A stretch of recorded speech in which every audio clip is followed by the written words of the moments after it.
C'est à 1700 mètres d'altitude que ce 3e épisode d'Émotion Alpine vous emmène cette semaine. Nous sommes partis à la rencontre d'Hervé, qui est le propriétaire du refuge de Porcheret, un refuge typique de moyenne montagne sur les hauteurs de Saint-Nicolas-de-Véros. Depuis qu'il en a la gérance, Hervé et son équipe ont fait de ce lieu un coin de montagne très chaleureux et accueillant. Il propose aux visiteurs des plats uniques, avec une promesse, de la fraîcheur et un maximum de produits locaux. Pourtant difficilement accessible, Hervé a su organiser son refuge de manière à tenir cette promesse. Et cette semaine, nous vous emmenons découvrir comment il a fait. Une journée au refuge de Porcheret, c'est notre 3e épisode d'Émotion Alpine.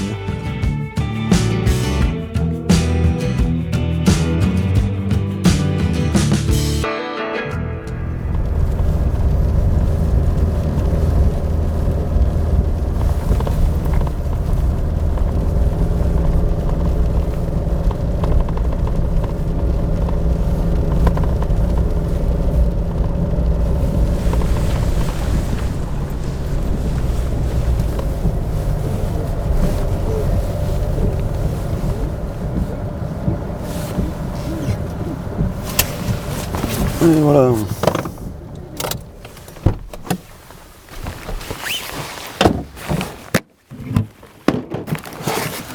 Voilà les œufs, on va voir si on n'a pas fait une omelette. J'ai la chance d'habiter entre Saint-Gervais et le refuge, donc je suis à peu près à une demi-heure de 4x4. Et tous ceux qui livrent me posent les marchandises en bas et je récupère ou le matin ou le lendemain. Et après, c'est vrai que j'essaye de faire du stockage. On a la chance d'avoir une belle cave, comme l'hiver, qui reste à 3-4 degrés, qui fait entre guillemets office de chambre froide. Puis toujours être à la recherche de produits qui peuvent être locaux, au fur et à mesure, de prendre le plus local possible, quoi. Et sur toute saison. C'est un peu de contrainte, mais bon, j'aime bien ça. Puis c'est vrai que c'est un choix, quoi, effectivement. Et je pense que les gens de plus en plus l'apprécient, quoi. Ranger.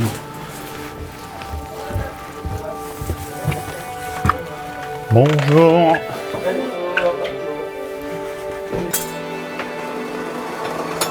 Bon pour le petit déj. Ah oui, mais t'as le petit Playmobil. Le refuge de Porcheret est situé sous le Mont Joli et au-dessus du plateau de la Croix. En hiver, il fait office de restaurant d'altitude pour les skieurs le midi, en plus de conserver un accueil pour les nuitées simples ou en demi-pension. En été, ce sont principalement des randonneurs ou des groupes sur de longs parcours rando ou VTT qui font étape à Porcheret. Mais aujourd'hui, certainement à cause de la pluie, aucune réservation pour le service de midi.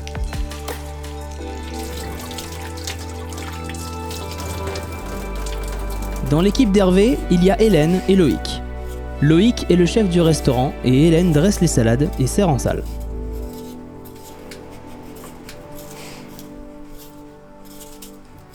Je cherchais parce que j'étais chef dans un autre resto d'altitude avant ça. Et ça s'était fini avec ce resto, du coup je cherchais un autre resto dans le coin. Je connaissais de réputation le refuge. Je savais pas du tout que Hervé cherchait un cuistot ou pas, tout ça. On s'est rencontrés, le courant est passé. Et puis ça fait 5 ans.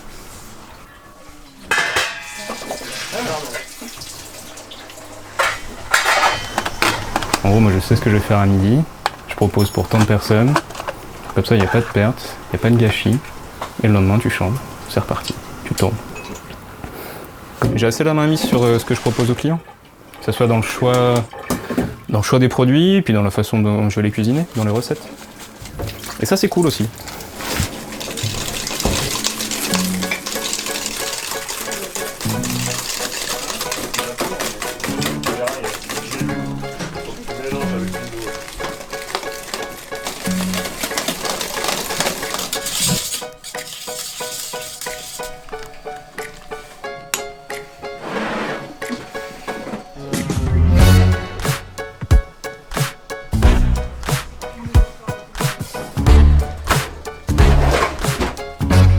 Après, c'est pas la même sensation, quoi. Tu vois, c'est ça qui est cool quand tu bosses en cuisine en refuge, ou je sais pas, ou même en salle ou quoi que ce soit, c'est que t'as ce petit mystère d'inattendu, quoi.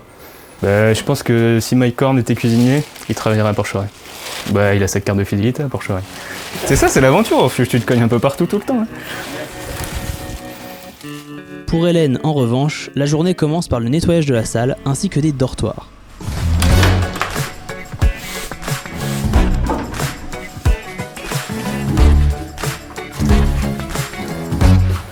On met de quoi 10 minutes par douche. On a que c'est une source, en été tout va bien, mais c'est vrai qu'on a eu des soucis de source, c'est plus compliqué à gérer quoi. Bon, après il y en a une deuxième là-haut, c'est vrai qu'on l'utilise beaucoup plus rarement quoi. Et on a une douche dans le mazo pour nous. Alors Saint-Gervais c'est un peu un hasard. J'avais déjà fait une saison d'hiver à Val d'Isère dans un hôtel 5 étoiles où ça avait été un tout petit peu compliqué pour moi. C'est pas du tout le même genre de travaux.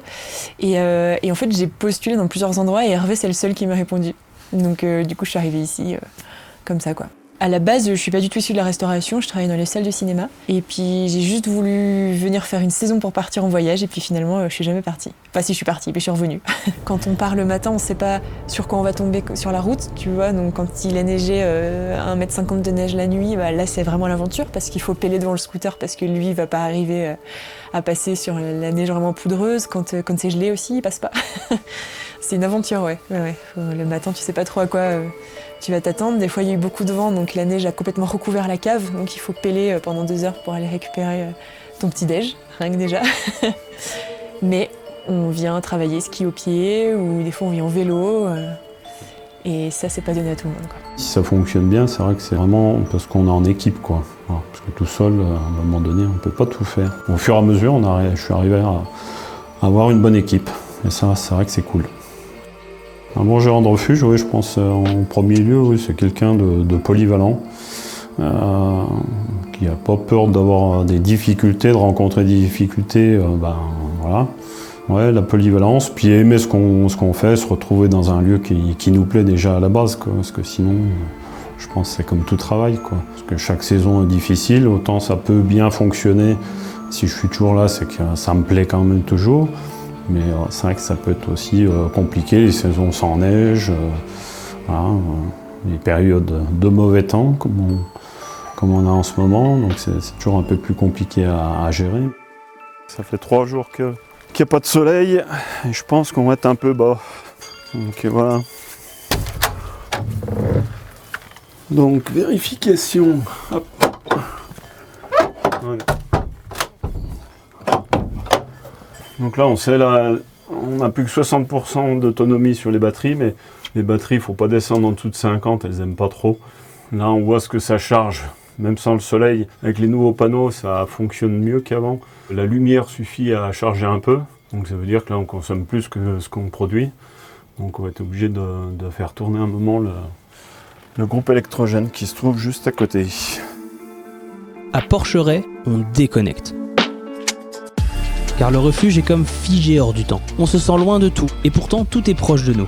Lorsque les nuages ne viennent pas gâcher le spectacle, Porcheret c'est avant tout une des plus belles terrasses avec vue sur le Mont Blanc. Avant qu'Hervé n'ait repris le refuge en main, rien ne le destinait au milieu de la restauration. Aujourd'hui son CV est impressionnant, et Hervé se souvient de ses expériences passées. Ma première partie, on va dire, de travail, c'était quand même la menuiserie, la charpente, l'agencement. Après, il y a le côté pisteur aussi qui m'a bien plu, pisteur artificier pendant 7 saisons. Moi, je crois que c'est des choix, c'est des passions, tout bonnement. Je crois que c'était vraiment des passions que j'avais envie de faire et je crois que je les ai faites, donc c'est cool, quoi. Les jours passent mais ne se ressemblent pas au refuge de Porcheret. Par tous les temps, Hervé, Hélène et Loïc accueillent les touristes avec leur sourire, leur joie et leur bonne humeur naturelle. Toute l'équipe du refuge fait partie d'une organisation simple mais bien huilée afin que tous les midis et tous les soirs, le service soit effectué. On espère que cette journée au refuge de Porcheret vous a plu. Nous, on se retrouve la semaine prochaine pour le prochain épisode d'Émotion Alpine.